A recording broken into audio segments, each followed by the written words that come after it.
We have the Senate floor live. The talks are underway. The idea is to avert a government shutdown, that whatever you think of this president, this is now real, as we are within 6 hours of a shutdown tonight that affects Americans and the world. The government will, if nothing else happens, this is one way to say it, shut down at midnight. Now, earlier today, President Trump said this would now be, guess what, quote, he argues, a Democratic shutdown. That contradicts not only a lot of what independent experts says, it also happens to contradict the president. I will be the one to shut it down. I'm not going to blame you for it. The last time you shut it down, it didn't work. I will take the mantle of shutting down. It's totally up to the Democrats as to whether or not we have a shutdown. It's up to the Democrats. So it's really the Democrat shutdown. That's the contrast. The earlier comments only just last week. It's haunting not only President Trump, it's haunting the entire Republican Party, which could own this so-called Trump shutdown. His words. Now, here's the latest. Moments ago, we had leaders of both parties trying to cut this deal and speaking on the Senate floor. Democrats have offered 3 proposals to keep the government open, including a proposal offered by Leader McConnell that passed the Senate unanimously only a few days ago. We are willing to continue discussions on those proposals with the leader, the president, the Speaker of the House, and the Leader of the House. All 5 are necessary to get something done. I move to concur in the House amendment to the Senate amendment to the House amendment to the Senate amendment to H.R. 695. If you've heard of stacks on stacks on stacks, those are amendments on amendments on amendments, and you're looking at a panel of truly qualified experts to deal with what's going on in America tonight. It is a big night, and I'm going to go to this panel in one moment. But first, I grant 60 seconds of the latest live reporting to a man who has been very busy, my colleague and friend, NBC's Garrett Haake, live on the Hill. Garrett, the latest. Here's what we know, Ari. What we know right now is that there are not 50 votes in the United States Senate for the president's wall or for the deal that was struck in the House to get $5 billion and kick things back over the other side. What we saw here was a tied vote on this parliamentary vote, this procedural vote here, the tie broken by the vice president. And what you now know is we've essentially got a situation where there is a deal to make a deal. We're back where we started a week ago, but the decks are cleared in the Senate. There won't be another test vote. There won't be another procedural vote. There won't be judges brought up. There'll be nothing else discussed or debated in the U.S. Senate except how to keep the government open. All of that said, we are also back where we started this morning, which is Republican leaders do not have a plan. The Republicans who control both houses of Congress, at least till January, and the White House knew that this vote was probably going to fail, but there's no agreement on what the next steps could or should be. We may go back to where we were even 2 weeks ago, talking about bills that would include $1.6 billion for border security, but not a wall. Maybe that's the way out for the president on this. But right now, we're 6 hours from a shutdown, and there is no one plan that can get through both houses and get signed by the president. Garrett, this is not goodbye, but more like good luck, because I trust we at MSNBC will be checking with you throughout the hour and tonight. Thank you for that. That is the very latest. So now we know the score. I want to bring in Jason Johnson from TheRoot.com, attorney Maya Wiley, Howard Fineman, a Washington expert and NBC analyst, and General Wesley Clark, a former NATO Supreme Allied Commander who knows Washington and also understands a lot of the foreign policy crises that are a backdrop for a White House in chaos. Jason, there is plenty of blame to go around Washington, but I ask you for your considered judgment as we begin the hour tonight. Are we witnessing the failure of the Congress or the failure of the president tonight? We're witnessing the failure of both, Ari. I mean, one, the president does not know how to negotiate in good faith. He stabbed Mitch McConnell in the back. He stabbed his own party in the back. But this is an example of the sort of consistent failed leadership of Mitch McConnell and Paul Ryan. This is a perfect way for Paul Ryan to end his career in Congress. Despite running both houses in the White House, they couldn't get the most basic promise that they made to their constituents done, which is get money for the wall. Forget get money from Mexico for the wall. They couldn't even get the wall paid for themselves. And now they face a situation where Democrats can objectively say to themselves they were never really going to vote for this outside of DACA. But now we just had a midterm election where Republicans tried to scare people into wanting the wall by talking about a caravan for 6 weeks and still lost congressional seats in border states. Democrats have no reason to negotiate, and the Republicans don't seem to have any plan on how to deal with not having power in 6 weeks. And then put that context, Howard, against what this is doing to the American economy. The stock market's complex. It's never moved by one thing. But look at this. This would be the top story otherwise. This is the worst week, this Trump chaos week, since the financial crisis 10 years ago. And you have the federal government heading towards more chaos and instability tonight, which cannot help. Well, I think probably if you want to look at it through the lens of the markets and investors, they're of two minds. For a long time, they ignored, shall we say, the idiosyncrasies of Donald Trump because they like tax cuts and they like deregulation, et cetera, et cetera. But now they're coming up against the fact that Donald Trump may be uniquely unsuited as a character, as a negotiator, to be president of the United States. I mean, he brings his experience, such as it was, in the art of the deal. And if you read The Art of the Deal, what you're supposed to do if you're Donald Trump is get up and walk away, threaten to blow everything up every minute. So what that's done is taken an already messed up situation in Washington. I mean, we've had shutdowns now for years, and turbocharged it with a guy who doesn't know how to negotiate politically. He doesn't know how to negotiate with his own party. He doesn't know how to negotiate with the other party. He's all for getting up and leaving the table. The problem is when you're president of the United States, you can't get up and leave the table. You've got to help run the government, and that's what he's not doing now. Maya, I turn to you for a wider ambit here. We've covered a lot of aspects of this particular historical moment. This is a week where we saw Mike Flynn in court get chewed out and asked if he was treasonous.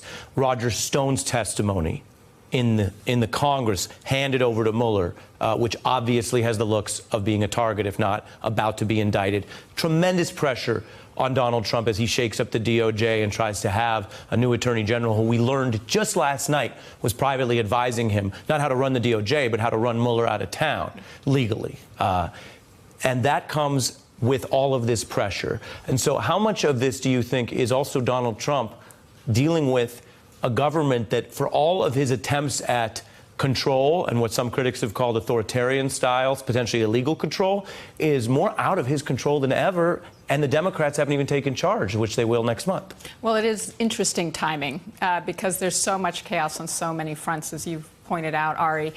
And remember that Donald Trump seemed to be favorable to the deal that Mitch McConnell was crafting that did not have money for the border wall. And then when all the things that happened that you've described happened, he also then suddenly said, $5 billion for my wall or bust, and I'm willing to shut down the government, and I'll blame you, Democrats. So it's a nice distraction. I think that what we really have to focus on here, and I just want people to understand, 75% of the government will still be functioning. If there's a shutdown, it's about 25%. And the Mueller probe is actually permanently funded. So this does not impact the Mueller probe itself. In fact, even though DOJ will be impacted if there's a shutdown, it will not impact many of the functions of the Department of Justice. So there is a lot that will still be happening, which also makes it harder for folks to come to the table and debate, but I think it is a very handy distraction. Right, and that goes to something we often cover here, which is not being pulled aside by some of these issues. I mentioned General Wesley Clark is here, and I want to ask him for his views next, but let's take a moment now that we've done the breaking news from the Hill and look at the larger picture on what has been a truly historic and in many ways difficult week for the country. This could feel to many people like the cliffhanger finale of Season 2 of this Trump presidency, but the stakes are, of course, higher than any narrative. So let's go through it. Lawmakers trying to avoid this Trump-inflicted shutdown. America's military reeling after the resignation of the defense secretary who laid out in public his concerns about China and Russia. Thousands of U.S. troops now ordered by tweet effectively to leave the battlefield, which concerns many military leaders and our allies. Adversaries like Vladimir Putin look gleeful at what is obviously a military power vacuum in places where he's projected force like Syria. And back home, new reports, Trump already turning on his brand new chief of staff. Stocks on track, as I just mentioned, for the worst December since 1931. That was the Great Depression. The Mueller probe has all of the controversy now that we know Trump's acting attorney general has, according to the Washington Post, disregarded the ethics advice that he should recuse himself. And the Supreme Court ruling against Trump on immigrants seeking asylum while Justice Ginsburg got surgery today. And then privately, amidst all this, Donald Trump reportedly in a, quote, tailspin. That is where we are on what is, yes, literally the shortest, perhaps darkest day of the year. With all of that as a backdrop, General Clark, your job for much of your time in public service was to be that kind of individual to presidents, regardless of the party and regardless of the ideology, where you would be an honest broker and you would also carry out their orders to the best of your ability within your law and ethical duties. How do you view this week, obviously including the foreign policy issues that are now at the fore? Well, I think we should all be sorry to see Jim Mattis leave as the Secretary of Defense. He's an honorable man. He did the right thing. There's so much difference between his views and the president's views, and the president doesn't listen to his views, and apparently, and the president has undercut him, so he can't deal with allies. So Secretary Mattis did the right thing. He left. And he's exactly right. The president he deserves to have someone who shares his views. The problem is, what are his views and why? There's no strategic logic to this business of pulling troops out, to undercutting our allies and cozying up to our adversaries. Well, let's build on that. Let me give you a follow-up question, because you just put your finger on it, General. What are his views, and what is the foundation, the factual military strategic predicate for those views? Because there are a lot of people who, by the way, are in the so-called resistance, they don't like Trump, who also are fairly receptive to responsible ways to drawing down troops from certain fields of battle. You've talked about that. It seems where you and Mattis may be concerned about the president is not whether he leans in that direction or not, but the fact that he seems to be leaning back and forth and making policy by Twitter without the underlying facts. Well, not only facts, but there's no logic to it. So for 70 years, America's security has been maintained by having strong alliances. We know that that's what Mattis might call a force multiplier. It's what lets our economic and diplomatic and legal and military efforts have impact around the world. It helped us win the Cold War, kept us mostly safe afterwards. It's what makes America a great, powerful country. It's not the 330 million Americans. It's not even the men and women in uniform. It's American values and our relationships. Why is the president so against this? I got it. In a bar in Queens, you can always have a couple of drinks and find somebody who says, yeah, they're taking advantage of us. And you say, yeah, we ought to pull out, screw them. But that's not what a president should do. What's the strategic logic of this? And there isn't any. What do you have against Queens, General Clark? He's right. Howard, go ahead. General, I want to give you a response in the good name of the people of Queens. I want to give you a response. Hey, I love Queens. My wife is from Brooklyn. And so, and President Trump is from Queens. I was just trying to put it in terms he might get. Yeah. Maybe that's what helped him, learn his foreign policy. I feel you. But, Howard, this is the way people talk and people get their feelings out. But it's not the way great nations make decisions. And Howard, I want to bring you in on that point. And all right. This is where the serious meets with the absurd, and I want you to speak to both. The serious is everything the general just said about the logical process. The absurd is, Howard, we all covered as reporters the fact that Mick Mulvaney, we might have remembered it from the time, and we did our homework and checked it. I'm going to put it up on the screen, that he'd called Trump a terrible human being. Now, Trump turns on him with that information that was readily available and says, quote, did you know he called me a terrible human being during the campaign? Howard, his approach to his own chief of staff appears to echo his approach to pulling troops out, which is do it first and watch TV after. Well, first of all, it shows that he really doesn't care who his chief of staff is, because he didn't bother to check the guy out before he said, hey, you go ahead and be acting chief of staff. But I think Wes Clark... or you be acting wild. Either way, go ahead. Yeah, all right. Wes Clark has put his finger on something here, because you described me very generously as a Washington expert. But in order to understand Donald Trump and his approach to the world, I rely on my time as a student in New York and living in New York. And what I will say is, I think Donald Trump views the world as an array of mob families, where he's the kingpin of one mob, and he's got to get to know, for self-defense, if not for no other reason, or to approach and get inside the bubble of the other mob leaders around the world. And those would be Putin and Erdogan and Xi and all the other dictators that he seems to feel simpatico with, because it's one mob boss talking to another. Forget the government, forget the United Nations, forget the law, forget everything else. It's an extremely crude and jungle-like view of the world as seen through the eyes of mob families.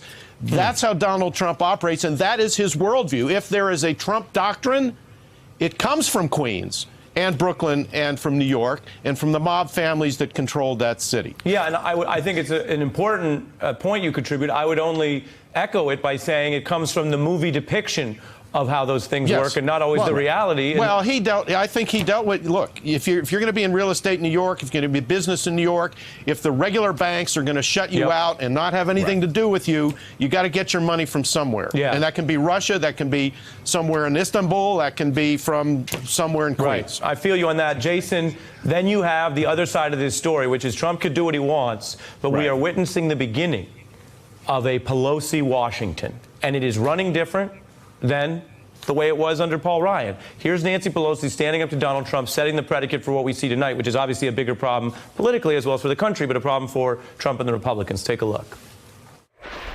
The president is doing everything that he can to shut the government down. You have to ask the question, why? Does he not believe in governance? Does he not care about the American people? Doesn't he know that the economy is uncertain? Hasn't he followed the stock market that he likes to brag about? Jason?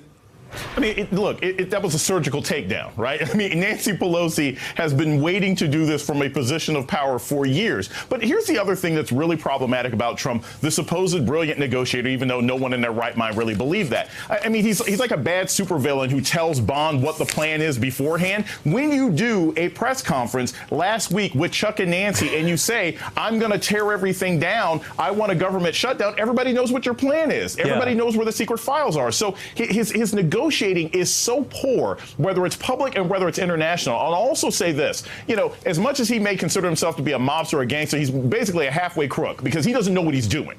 He told us we were going to go into Syria and all of our soldiers would bring our oil back. I don't see where that oil is. So even if you believe that it was a good idea to go in initially because it was going to lower gas prices, he's failed in that as well. I got to fit in a break because we have so much breaking news going on the Hill. I just want to give some serious credit here to Jason Johnson with the Mob Deep, Howard Fineman with the Godfather, General Clark with Queens, which could be coming to America, and Maya Wiley just for being Maya Wiley. Hey, I'm Ari Melber from MSNBC. You can see more of our videos right here, or better yet, subscribe to our YouTube channel below.